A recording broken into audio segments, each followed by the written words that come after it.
नमस्कार दोस्तों। इस मार्केट क्रैश में जब मार्केट काफी करेक्ट हो चुका है तो हमने आइडेंटिफाई किए हैं 5 ऐसे स्टॉक्स जो अभी अगर लिए जाएं तो ज्यादा चांसेस ये हैं कि कुछ महीने बाद अच्छी रिकवरी आएगी और हो सकता है कि आप बहुत अच्छा प्रॉफिट कमा सकें। तो इस अपॉर्चुनिस्टिक स्टॉक्स की रिपोर्ट को जिसको खरीदने का अभी सही समय है, इसे आप इस वीडियो के डिस्क्रिप्शन में जाके या ऊपर कार्ड पे क्लिक करके सब्सक्राइब कर सकते हैं। आपका स्टॉक मार्केट लेसन्स विद प्रांजल में फिर से स्वागत है। आज हम कुछ ऐसे टॉपिक्स डिस्कस करने वाले हैं जो देखने में तो बहुत सिंपल लगते हैं और आपको भी लगता होगा कि ये तो मुझे आता है, लेकिन असल में वो काफी कॉम्प्लिकेटेड है। और आज आप भी जानकर हैरान होंगे कि कुछ ऐसी चीजें जो आपको लगता था कि आपको आती हैं, वो असल में इन डेप्थ आप आज सीखेंगे। आज हम बात करेंगे डिविडेंड यील्ड के बारे में कि कैसे ये आपको गुमराह कर सकती है। आज हम बात करेंगे प्रमोटर होल्डिंग के बारे में कि कैसे जो दिखता है वो होता नहीं है। और हम बात करेंगे कुछ और ऐसी जरूरी चीजों के बारे में। चलिए शुरू करते हैं डिविडेंड यील्ड के साथ। अब जब भी हम डिविडेंड की बात कर रहे हैं तो सबसे पहले ये जरूरी है कि हम डिविडेंड पॉलिसी किसी कंपनी की कैसे डिसाइड होती है उसे समझें। कैसे पता चलता है कि कौन सी कंपनी कितना डिविडेंड देगी। तो देखिए, सबसे पहले तो डिविडेंड क्या है। डिविडेंड बेसिकली जो कंपनी साल भर मुनाफा कमाती है उसका एक हिस्सा वो कंपनी डिसाइड करती है कि अपने शेयर होल्डर्स में बांटा जाए, क्योंकि शेयर होल्डर्स ने भरोसा करके उस कंपनी में निवेश किया है। तो साल भर जो कंपनी ने कमाया उसका एक हिस्सा क्यों ना शेयर होल्डर्स को बांटा जाए। ये होता है डिविडेंड। अब डिविडेंड पॉलिसी मतलब कितना डिविडेंड देना है, ये कैसे डिसाइड होता है। चलिए एक कोल इंडिया जैसी कंपनी का एग्जांपल लेते हैं जो कोल माइनिंग में है। तो कोल इंडिया को एग्रेसिवली ग्रो नहीं करना है, नए प्रोडक्ट लॉन्चेस नहीं करने हैं, शहर शहर जाके मार्केटिंग, ब्रांडिंग, एडवर्टाइजिंग नहीं करना है। तो कोल इंडिया के खर्चे अगले 2-4 सालों में बहुत ज्यादा बढ़ जाएंगे, ऐसा बिल्कुल नहीं है। तो कोल इंडिया को पता है कि माइनिंग में हमारी एक तरह से मोनोपोली है। ऐसा नहीं है कि कल को बहुत ज्यादा कंपटीशन आ जाएगा, माइंस हमसे छिन जाएंगे, ऐसा कुछ भी नहीं है। ना ही हमारे सेल्स अगले साल 10 गुना होने वाले हैं या प्रॉफिट 10 गुना, ना ही हमको बहुत सारा नए शहरों में जाना है। तो ऐसे में हम जो भी मुनाफा कमाते हैं उसको हमको एडवर्टाइजिंग या मार्केटिंग या ग्रोथ में खर्च करना है, ऐसा नहीं है। हम मुनाफा अगर शेयर होल्डर्स में बांटेंगे नहीं तो हमारे यहाँ वो ऐसे ही पड़ा रहेगा। इससे अच्छा क्यों ना बांट दिया जाए ताकि लोगों के हाथों में पैसा चले जाए, हमारे शेयर होल्डर्स को थोड़ा पैसा वापस मिले और वो खुश हों, क्योंकि कंपनी के पास तो वैसे भी उस कैश का कोई खास यूज है नहीं। तो इस केस में जो ऐसी स्टेबल कंपनियां हैं या जिनको पता है कि अगले कुछ साल हमको बहुत ज़्यादा खर्चा किसी चीज़ पे नहीं करना है, नए प्रोडक्ट्स लॉन्च नहीं करने हैं, वो कंपनियां प्रेफर करती हैं हायर डिविडेंड यील्ड देना कि पैसा शेयर होल्डर्स को ही लौटा देते हैं। तो चलिए अब एग्जाम्पल लेते हैं एक फास्ट ग्रोइंग कंपनी का जिसको आगे पैसों की जरूरत पड़ेगी, जैसे इन्फो एज। जहां कोल इंडिया 5% से ज्यादा का डिविडेंड यील्ड था, इन्फो एज हार्डली कुछ डिविडेंड देती है। 0.3% इसकी डिविडेंड यील्ड है। हालांकि ये कंपनी भी प्रॉफिट अच्छा खासा कमाती है, लेकिन उसे डिविडेंड के रूप में देती नहीं। उसका एक सिंपल सा कारण है, इन्फो एज Naukri.com, जीवन साथी, 99 एकर्स जैसी वेबसाइट चलाती है जिसमें कंपटीशन बहुत है। तो अगर कंपटीशन बहुत है तो इन्फो एज को advertising, marketing, regional offices, sales offices खोलने में बहुत सारा कैपिटल लगता है, बहुत पैसा लगाना पड़ता है। तो ऐसे में इन्फो एज प्रेफर करता है कि वो जो भी पैसा कमा रहा है उसको अपने बिजनेसेस के ग्रोथ में लगाए, ना कि शेयर होल्डर्स में बांट दे। जैसे इन्फो एज ने कुछ साल पहले जोमैटो में इन्वेस्ट किया, पॉलिसी बाजार में इन्वेस्ट किया, तो ये इन्वेस्टमेंट के लिए भी पैसे कहाँ से आएंगे। अगर डिविडेंड के रूप में वो सारा पैसा बांट देंगे तो इन्फो एज के पास खुद के बिजनेसेस को ग्रो करने के लिए, इन्वेस्टमेंट्स के लिए पैसा नहीं बचेगा। तो यूजुअली आप ये मान सकते हैं कि अगर कोई कंपनी बहुत ज़्यादा डिविडेंड दे रही है तो शायद उस कंपनी को ऐसा लगता है कि उसके पास ग्रोथ के ज़्यादा अपॉर्चुनिटीज़ नहीं है। और कोई कंपनी अगर डिविडेंड नहीं दे रही है, खूब सारा प्रॉफिट कमा रही है, तो भी डिविडेंड नहीं दे रही है, तो एक ये इशारा है कि कंपनी को आगे काफ़ी ग्रोथ दिखती है। अब इस रूल के कुछ एक्सेप्शंस हैं। अगर आप बिजनेस करते हैं तो आप जानते होंगे कि मुनाफे को अगर बढ़ाना है, व्यापार को अगर बढ़ाना है, तो पैसा भी और फंसाना पड़ता है, पैसा भी और लगाना पड़ता है। लेकिन कुछ बिजनेसेस ऐसे होते हैं जो ग्रो करते रहते हैं, लेकिन उस ग्रोथ के लिए उन्हें और पैसा लगाने की ज़रूरत नहीं पड़ती। कुछ बिजनेस बिना इंक्रीमेंटल कैपिटल के भी ग्रो करते हैं। ऐसे बिजनेसेस होते हैं जिनमें सेल्स भी खूब दिख रही है, प्रॉफिट भी खूब दिख रहा है, यानी वो ग्रो कर रहे हैं, उसके बावजूद वो हाई डिविडेंड दे रहे हैं, क्योंकि उनकी ग्रोथ, वो जो एक्स्ट्रा पैसा आ रहा है उसको बिजनेस में लगाने पे डिपेंड नहीं करती। वो चाहे तो डिविडेंड बांट दें सारा पैसा, फिर भी वो ग्रो करते रहेंगे। तो अगर आपको कोई ऐसा बिजनेस मिल जाता है जो हाई ग्रोथ भी है कंसिस्टेंटली पिछले 5 सालों से, और फिर भी वो हाई डिविडेंड दे रहा है, तब डेफिनेटली हम ये मान सकते हैं, डिपेंडिंग ऑन कि बाकी सारे फैक्टर्स ठीक हो, कि वो एक अच्छी कंपनी है और आपको अच्छा रिटर्न दे सकती है। लेकिन ज्यादातर कंपनियों में हमेशा ये दुविधा रहती है कि डिविडेंड बांट दें या अपनी ग्रोथ के लिए पैसा रख लें। इनफैक्ट बर्कशायर हैथवे, जो वॉरेन बफे की इन्वेस्टमेंट कंपनी है, उसने पिछले 40 सालों में केवल एक बार डिविडेंड दिया है। इतनी पुरानी, मैच्योर और दुनिया की सबसे बड़ी कंपनियों में से एक होने के बावजूद वॉरेन बफे कहते हैं कि उनके पास इतना पैसा लगा के और पैसा कमाने की अपॉर्चुनिटीज हैं कि वो डिविडेंड देके उस पैसे को बर्बाद क्यों करें। और इसमें एक इंपॉर्टेंट फैक्टर और होता है कि मान लीजिए कंपनी कोई ऐसे प्रोजेक्ट के बारे में सोच रही है कि जिसमें अगर वो अपना सारा मुनाफा निवेश कर दे, जैसे मान लीजिए इस साल मैंने 100 रुपए कमाए, अब मेरे को कोई ऐसा बिजनेस दिख रहा है कि इस 100 रुपए को अगर मैं निवेश कर दूं तो अगले साल मेरे को 20% का रिटर्न मिलेगा, यानी 100 रुपए मेरे 120 रुपए हो जाएंगे।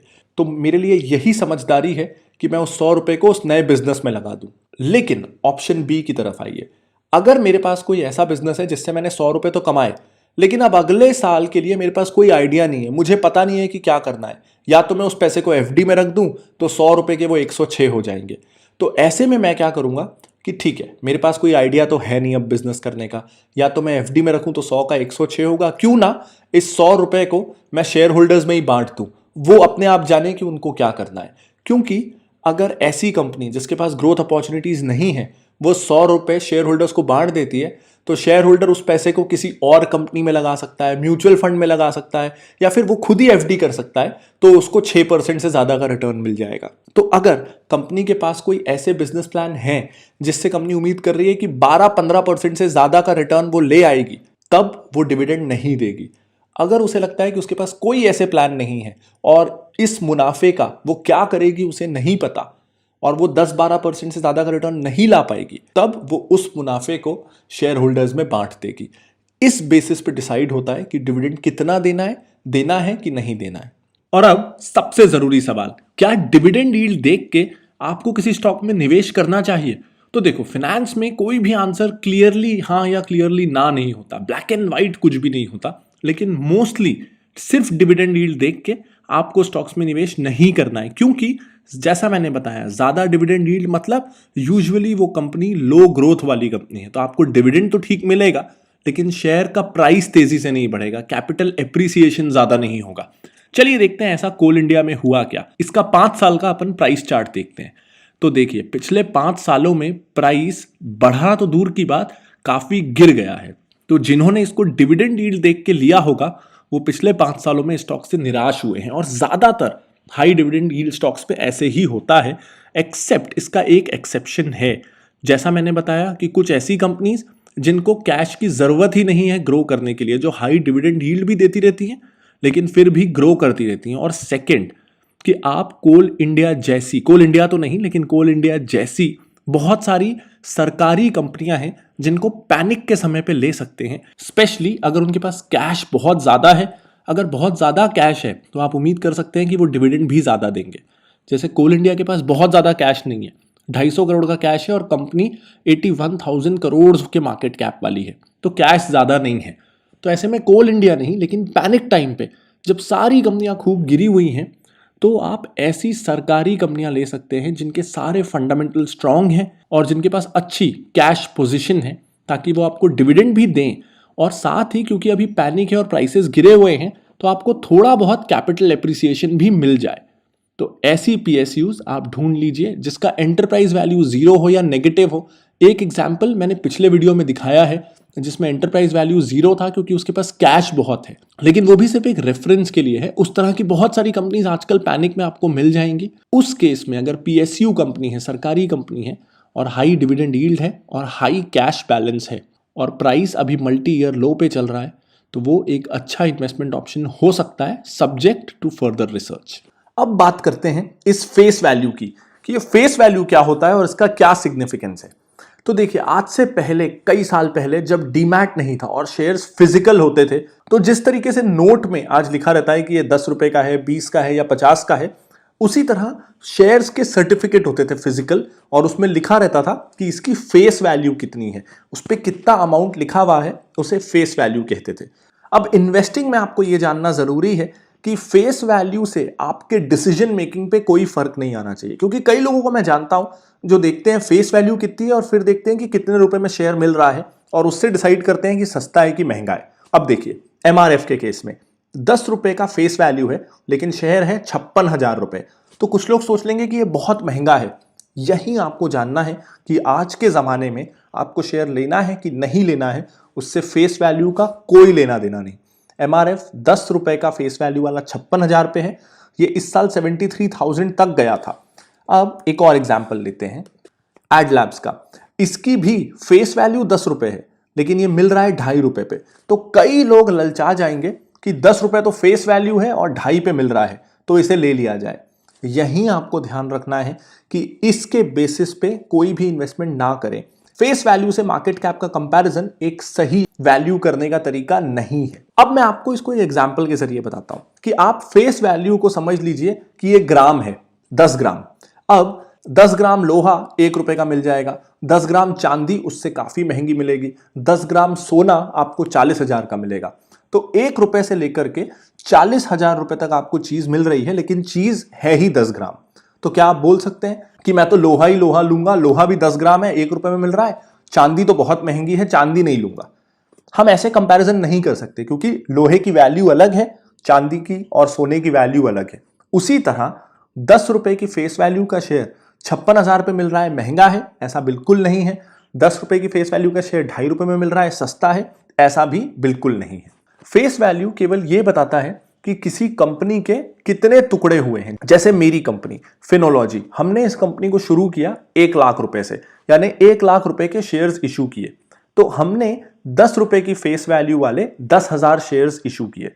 अब मैं चाहता तो 1 रुपए की फेस वैल्यू वाले 1 लाख शेयर्स या 100 रुपए की फेस वैल्यू वाले 1000 शेयर्स भी निकाल सकता था। अल्टीमेटली वो होते 1 लाख रुपए। आपको 1 लाख रुपए को कितने शेयर्स में डिवाइड करना है, 100 share, 1000 share, lakh share, 10,000 share, वो डिवीजन कितने करने हैं उसके लिए फेस वैल्यू डिसाइड की जाती है। तो जैसे मेरी कंपनी में मैंने डिसाइड किया कि 10,000 शेयर्स निकालने हैं और 1 लाख रुपए मैं लगा रहा हूं, तो 1 लाख रुपए के बदले अगर 10,000 शेयर्स निकालने हैं तो फेस वैल्यू अपने आप 10 रुपए हो गई। उसका कोई बहुत ज्यादा सिग्निफिकेंस नहीं है। अब बात करते हैं एक और इंपॉर्टेंट कंसेप्ट प्रमोटर होल्डिंग की। और इस नंबर को देख के अक्सर कई लोग धोखा खा लेते हैं और गलत डिसीजन ले लेते हैं। देखिए प्रमोटर मतलब कंपनी का ओनर। तो ओनर कितना परसेंट कंपनी में शेयर्स होल्ड करता है, इससे पता चलता है कि प्रमोटर को अपने बिजनेस में कितना भरोसा है। जैसे इस केस में प्रमोटर होल्डिंग जी लर्न कंपनी के केस में 57% है, यानी जी लर्न के जितने शेयर्स हैं उसमें से 57% शेयर्स जी लर्न के ओनर्स के पास हैं। तो ये एक अच्छा साइन है। यूजुअली आपको ये देखना है कि जिस भी कंपनी में आप निवेश कर रहे हो उसमें प्रमोटर होल्डिंग 35-40% के ऊपर हो। ये पहला थंब रूल है, लेकिन इसके कुछ एक्सेप्शंस हैं। जैसे आईटीसी हो जो कि एक प्रोफेशनली मैनेज्ड कंपनी है, यानी उसे कई सारी कंपनियों ने मिल के बनाया है, तो उसमें किसी की प्रमोटर होल्डिंग ज्यादा नहीं है, लेकिन ये एक एक्सेप्शन है। और दूसरे एक्सेप्शन है बैंक्स, क्योंकि आरबीआई रिस्ट्रिक्शन लगाता है कि बैंक में एक प्रमोटर कितने परसेंट शेयर्स होल्ड कर सकता है, ताकि एक इंसान के पास किसी बैंक को चलाने की या बर्बाद करने की ताकत ना हो। इसीलिए बैंक्स में ओनर की शेयर होल्डिंग बहुत ज्यादा नहीं हो सकती। 20%, 25%, 30% अलग अलग स्लैब्स हैं, उससे ज्यादा शेयर होल्डिंग बैंक्स में प्रमोटर की नहीं अलाउड है। तो बैंक्स को छोड़ के और कुछ प्रोफेशनली मैनेज्ड कंपनीज को छोड़ के आपको यूजुअली ये चाहिए कि प्रमोटर होल्डिंग अच्छी हो, लेकिन सिर्फ इतना देख लेना काफी नहीं है। अब देखिए प्रमोटर होल्डिंग दिख रही है 57, लेकिन अब थोड़ा नीचे आते हैं शेयर होल्डिंग पे क्लिक करके। अब प्रमोटर होल्डिंग तो है 57% और यही लोगों के साथ धोखा होता है, लेकिन इस 57% में से 82%, यानी अगर 57 शेयर्स हैं तो उसमें से लगभग 50 शेयर्स तो बैंकों के पास या किसी ना किसी के पास गिरवी हैं। वो शेयर असल में प्रमोटर के पास हैं ही नहीं, वो सारे गिरवी रखे हुए हैं क्योंकि प्रमोटर को पैसों की किल्लत हो गई थी। तो ऐसे में हालांकि शेयर होल्डिंग बहुत है, लेकिन लगभग पूरी की पूरी शेयर होल्डिंग गिरवी रखी हुई है, और इस केस में यह अच्छा साइन नहीं है। तो आपको ना सिर्फ ये देखना है कि प्रमोटर होल्डिंग अच्छी हो, यह भी देखना है कि कुछ प्लेज ना हो, और इसीलिए इसमें आपकी टिकर मदद करता है कंपनी की अच्छाइयां, स्ट्रेंथ्स और लिमिटेशंस, बुराइयां बता के। और अगर आप सिर्फ इस सेक्शन को, ये हर कंपनी के लिए है, उसमें देख लेंगे तो कई सारी गलतियां या बुरी चीजें आपको कंपनी के बारे में पता चल जाएंगी। जैसे यहां पे ये चीज हाईलाइट हुई है, ज्यादातर प्रमोटर होल्डिंग प्लेज्ड है, ताकि अगर आप पूरा एक एक रेशो पे ध्यान ना भी दे पाए तो आप बस इस सेक्शन को जरूर हर कंपनी का देखिएगा और आपको अच्छाइयां और बुराइयां दोनों उस कंपनी की मिल जाएंगी। अब ये तो हुई एक बात, इसमें एक और चीज आपको ध्यान देने की जरूरत है कि मान लीजिए प्रमोटर होल्डिंग है 50%। अब मैंने तो इस वीडियो में कहा है कि 40% के ऊपर प्रमोटर होल्डिंग को अच्छा मान सकते हैं, लेकिन आपको यह भी देखना है कि ट्रेंड कहां जा रहा है। क्या प्रमोटर्स अपनी शेयर होल्डिंग बढ़ा रहे हैं, मतलब बाजार से और शेयर खरीद रहे हैं, या फिर बेच रहे हैं। जैसे इस केस में देखिए एक और चीज, दिसंबर 2018 में 57.15% शेयर होल्डिंग थी प्रमोटर की, जो अगले 3 महीनों में कम होकर 57.18 हो गई, फिर वो और थोड़ी सी कम हुई और 57.17 हो गई। यानी पिछले एक साल में ना सिर्फ प्रमोटर प्लेजिंग बहुत ज्यादा है, बल्कि प्रमोटर्स ने अपनी शेयर्स बेचे भी हैं। तो उन्हें खुद या तो अपनी कंपनी पे भरोसा नहीं है और वो शेयर्स बेच रहे हैं, या फिर उनके पास पैसे नहीं है और मजबूरी में उन्हें बेचना पड़ रहा है। तो ये दोनों ही साइंस अच्छे नहीं हैं। तो ज्यादातर कंपनियों में आपको प्लेजिंग भी देखनी है और यह भी देखना है कि ट्रेंड कहां जा रहा है, क्या कंपनी में होल्डिंग बढ़ रही है या कम हो रही है प्रमोटर्स की। ये एक बहुत इंपॉर्टेंट क्राइटेरिया है। इसके अलावा जैसा मैंने बताया कि कुछ कंपनियों में प्रमोटर होल्डिंग जीरो होती है क्योंकि वो प्रोफेशनली मैनेज्ड कंपनीज होती हैं। जैसे एग्जांपल, ये प्रोफेशनली मैनेज्ड कंपनीज क्या होती हैं? Yes bank. अभी यस बैंक का ओनर कौन है? कोई भी नहीं बचा, क्योंकि जो ओनर्स थे वो तो बेच के निकल गए।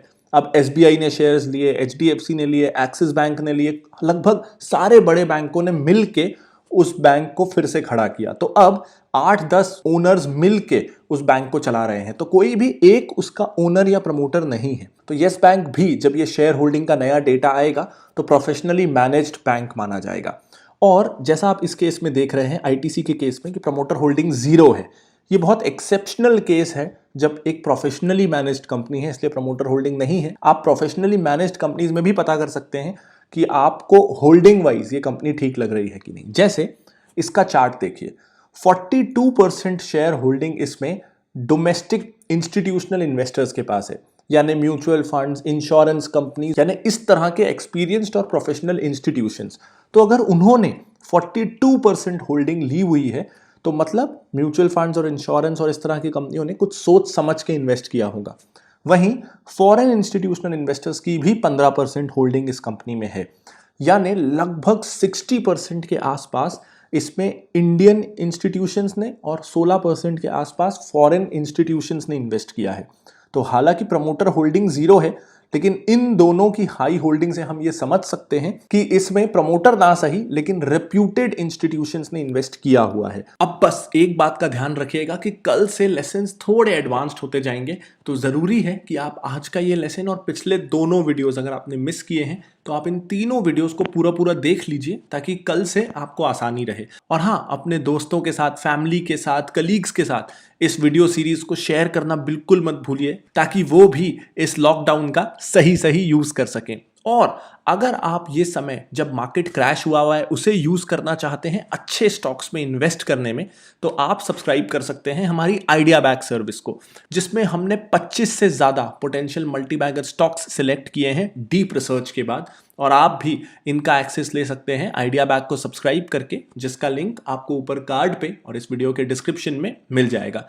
तो आज के लिए बस इतना ही, मिलते हैं कल फिर स्टॉक मार्केट क्लासेस विद प्रांजल कामरा में। तब तक के लिए इस वीडियो को लाइक कर दीजिए, कोई डाउट है तो कमेंट कर दीजिए, और अगर आपने बेल आइकन नहीं दबाया है तो बेल आइकन को जरूर दबा दीजिए, ताकि जब हर रोज मेरा वीडियो डले तो आपको नोटिफिकेशन मिल जाए।